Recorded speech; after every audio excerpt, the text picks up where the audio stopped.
আসসালামু আলাইকুম গাইস, সকলকে ফুলের শুভেচ্ছা জানিয়ে আজকের ব্লগটা সকাল থেকেই শুরু করে দিলাম। তো প্রথমে গাছ থেকে লেবু নিয়ে এসে ভালো করে ধুয়ে পরিষ্কার করে নেব। তারপর হচ্ছে গাছের বেগুন নিয়ে আসবো চাক ভাজি করার জন্য।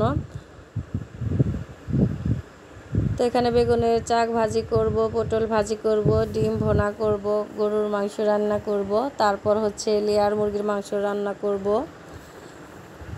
তো মাছ ভাজিও করব। তো আজকে রান্না বান্নার আয়োজন হচ্ছে, আমার ভাই আসবে, আমার বড় ভাই। তো ভাইদের ভিতরে ছোট। তো সকালবেলা হঠাৎ ভাই ফোন দিয়েছে, আজকে তোদের বাড়িতে যাব, সেজন্য অনেক তাড়াহুড়ার ভিতরে আমি রান্নাটা করব। যেহেতু বাবার বাড়ি তেমন একটা দূর না, আধা ঘন্টা লাগবে মোটরসাইকেল নিয়ে আসতে। তো ভাইয়ার আসার কারণ হচ্ছে আমার মা কয়েকদিন ধরে আমাদের বাড়িতে, তো মাকে নিয়ে যাবে। তো আগে থেকে আমি জানিনি বা জানানো হয়নি, হঠাৎ সকালবেলা ফোন দিয়েছে আজকেই যাব, আজকে মাকে নিয়ে আসব। তো মনে খুব কষ্ট, মা চলে যাবে হঠাৎ করে, জানি না আগে থেকে। আরেকদিকে টেনশন করছি, ভাই এই নাকি চলে আসলেই তো বলবে আমি চলে যাব এখনই, মা চলো। তো ভাই খুব একটা সময় দেয় না, খুবই ব্যস্তশীল মানুষ, একজন ব্যবসায়ী মানুষ, পরিশ্রমী মানুষ। তো এসেই আমার সাথে দেখা করে প্রায় সময় চলে যায়, অনুষ্ঠান ছাড়া ভাইটাকে কিছুই খাওয়াতে পারি না। তো প্রত্যেক বোনই চাই বিয়ের পর বাবা বাড়ি থেকে যে কেউ আসুক না কেন তাদেরকে কিছু রান্না বান্না করে খাওয়াই, এতে বোনদের ভালো লাগে, মেয়েদের ভালো লাগে। তো মনে কষ্ট টেনশন দুটো নিয়েই রান্না বান্না করছি, আর বলছি আল্লাহ ভাইয়ের যেন একটু দেরিতে আসে, আমার রান্নাটা যেন শেষ হয়ে যায়। তো সময় অল্প, সেজন্য আমি সব কিছুই অল্প অল্প করে রান্না করব, ভাই আসার আগে যেন আমার রান্নাগুলো একদম কমপ্লিট হয়। তো বোনও আসবে দুই ছেলেকে নিয়ে মার সাথে দেখা করার জন্য। তো এক এক করে আমি মাংসগুলো রান্না করে নিয়েছি, এবার ভাজিগুলো একসাথে আমি মাখিয়ে নিয়ে চুলায় আমি পোলাওটা রান্না করে নেব।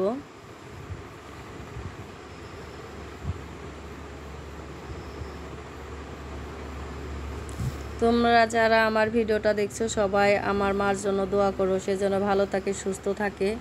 তো আর তোমাদেরকে বলাই হয়নি, আমার বাবা নেই, সে অনেক বছর আগে গত হয়ে গেছে। তোমরা সবাই আমার বাবার জন্য দোয়া করো, সে যেন জান্নাতি হয়, ভালো থাকে।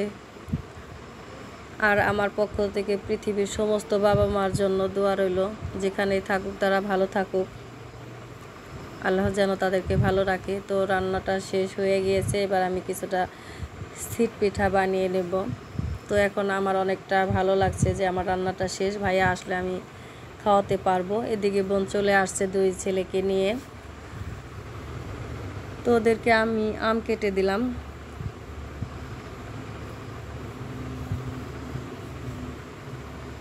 বোনের ছোট ছেলে আমার ছেলে দুজনে গল্প করছিল, অনেক দিন পর দুজনের দেখা, ছোট মানুষের গল্প যা হয় আর কি। দুজন গল্প করছিল আর মজা করছিল, একে অপরকে চিপস খাইয়ে দিচ্ছিল।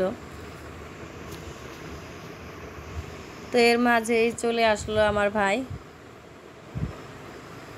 তো এই ভাই আমি 2.5 বছরের ছোট বড়।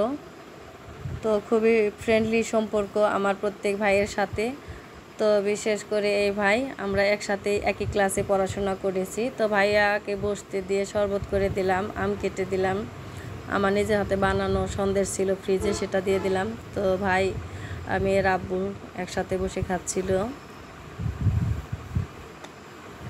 তারপর হচ্ছে বোন ডাব এনেছে গাছ থেকে পেড়ে, তো সেটা একটি কেটে দিয়ে ভাইয়াকে পানি খাওয়াবো। তো বোনদের তো ইচ্ছে করে ভাইদের কাছে কিছুটা সময় রাখতে, থাকতে, কিছু খাওয়াতে, এতে করে প্রত্যেক বোনেরই ভালো লাগে।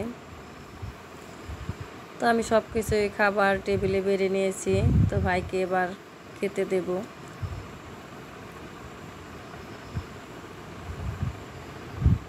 আমার হাজবেন্ড, ভাই, বোনের ছেলে একসাথে খাবে, আমি সবাইকে বেড়ে বেড়ে খাওয়াবো। একদিকে আনন্দ হচ্ছে ভাই অনেক দিন পরে আমার হাতের খাবার খাবে, আমি খাওয়াতে পারবো কিছুটা হলেও। আরেকদিকে কষ্ট হচ্ছে, মা চলে যাবে, ইচ্ছেই করছে না মাকে বিদায় দিতে, ইচ্ছে করে মাকে নিজের কাছেই রেখে দেই।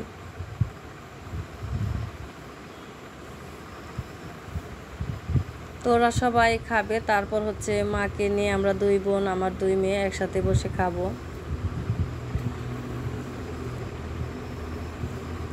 তো খাওয়া দাওয়া শেষ, এদিকে বাড়িতে আমার দেবর চলে আসলো। দুই বিয়াই একসাথে বসে গল্প করছিল, তাদের গল্প যেন শেষ হয় না। তারা দুইজনই খুবই ব্যস্তশীল মানুষ। তো এখনই চলে যাবে, দুই বিয়াই কোলাকুলি করে এখন বিদায় নিচ্ছে। তো এখন হচ্ছে বিকেল টাইম। তো দু চোখে আমার পানি, কি বলবো তোমাদের, খুবই কষ্ট হচ্ছে। মা চলে যাবে, চোখে অশ্রু নিয়েই মাকে বিদায় দিতে হচ্ছে। এই তো রাস্তা পর্যন্ত আমরা এগিয়ে দিলাম, ওই তো চলে গেল মা ভাই।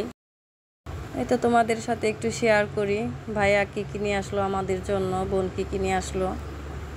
তো ভাই নিয়ে আসছে আম, চিপস, আর হচ্ছে ভাইয়ার ফার্মের ডিম।